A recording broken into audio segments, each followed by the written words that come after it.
Seed viability and seed vigor. What the heck is the difference and why is it important? So back in January, I tested a bunch of my seeds so that I could find out just how viable they were going to be for me this year. A viable seed is a seed that can germinate into a plant. Pretty straightforward.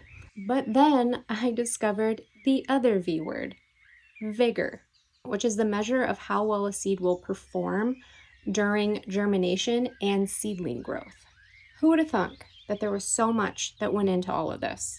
Okay, it's not enough that your seeds germinate. Now we have to worry about them developing into strong, healthy little plantlings. Parenting is hard, guys.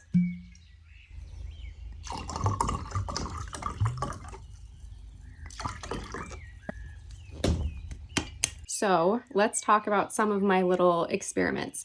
Like I said, I tested them back in January. I was meaning to do a whole video about it, but my life has been kind of in a crazy place.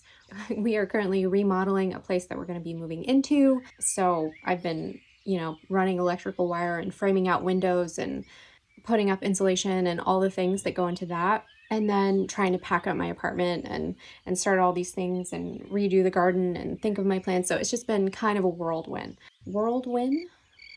Whirlwind. Or, as some of you may say, whirlwind.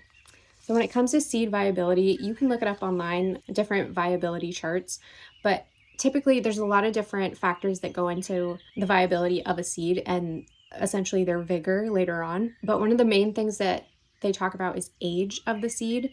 So typically that range is anywhere from 3 to 5 years. So these seeds that I tested, most of them are based off of the age of the seed.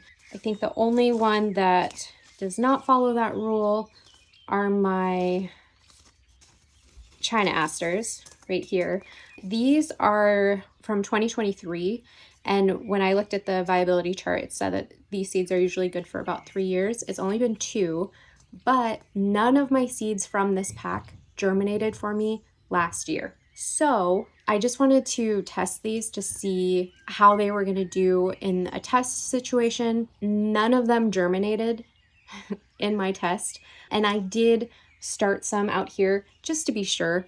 And spoiler alert, none of them germinated out here. I'll show you. I started them in seed blocks and not a thing, not an inkling of green anywhere in their rows, so that is fine. I have other China aster seeds that I have started also, and those are doing just fine. Another one that performed very poorly in my test was my larkspur. It's from 2022, and I did read that for larkspur, the seeds are only viable for a year, which I really didn't want to be the case. If you have larkspur that's lasted longer, please let me know down in the comments, because my larkspur that I started when I got the seeds, these are from 2022, but when I got the seeds, I started seeds indoors and then I planted them in my garden, and every year they just reseed on their own and come back. So I haven't really felt the need to start more seeds for where I have them, but I have different colors that I really like, and we're redoing a bottom garden that's going to be more of like a wild kind of meadowy feel, and I wanted to have a bunch of larkspur out there because it does reseed and it's very easy to take care of. The deer don't eat it. So I was hoping to use these seeds, but none of them germinated. So I didn't even waste my time like starting seeds. I might take them out there and just sprinkle them, just throw them, let them lie where they lie and see if anything comes up from that. But those did not germinate for me at all.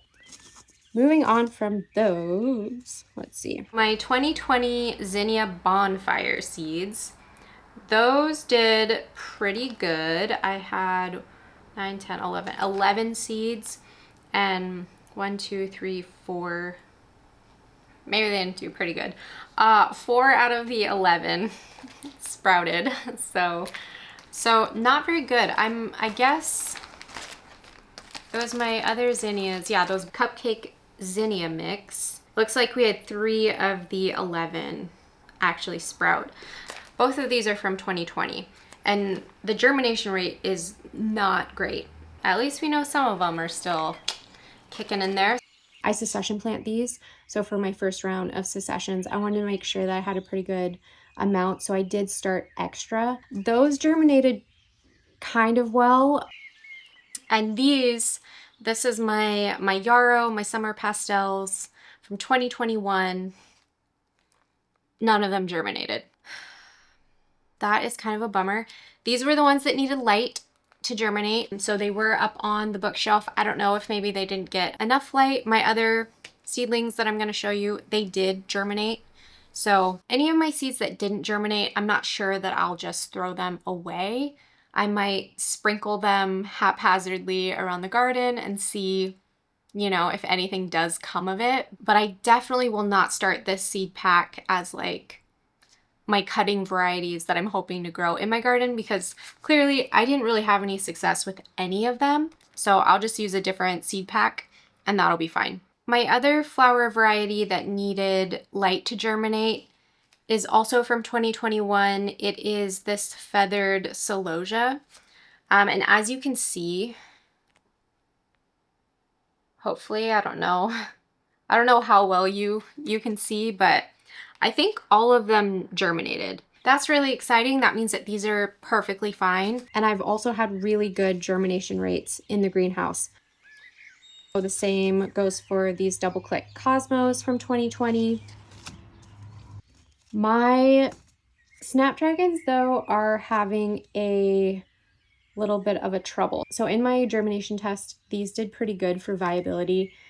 I did start a little bit more than I planned on just to make sure. So I'm going to keep an eye on those. They've been really slow to germinate, but we'll see how that goes. So let's talk a little bit about seed vigor, or how well all of these little plantlings are going to grow and produce in my garden, right? And that's a very straightforward way of thinking about vigor. There's a lot that goes into measuring the vigor of your seeds. But for me, I start my seeds in a very like controlled environment because I start them in my greenhouse. So germination conditions are not really at the top of my mind. For me, when I'm thinking about vigor, I'm wondering like how well they are going to grow and produce in my garden.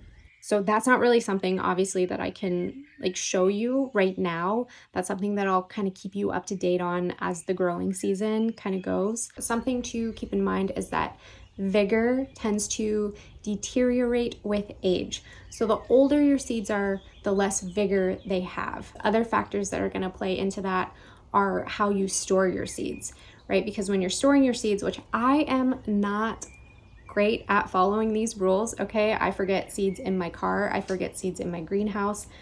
Sometimes they get wet.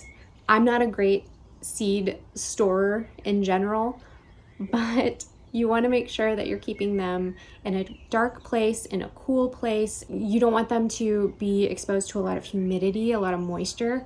So if you're storing your seeds well, that helps not only with viability, but also with vigor. So I don't know how vigorous all these plants that are older that I've tested are going to be. I'll have to keep you updated with that throughout the year, like I said. But this is always why I recommend keeping like a gardening journal. Write down when you started your seeds, when they germinated, how old the seeds were, where you got the seeds from. Maybe it's not necessary or you don't feel like pulled to keep that information. I love kind of keeping track of that information, and it just really helps me know going forward. I learned so much about my plants and about my garden, and that really makes things a little bit easier as I go.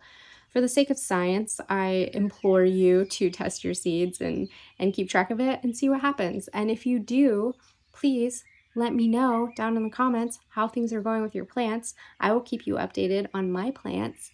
And yeah, I'm gonna, get back to starting seeds and enjoy the rest of my morning. So I hope that you're enjoying your day, and I will see you guys in the next one.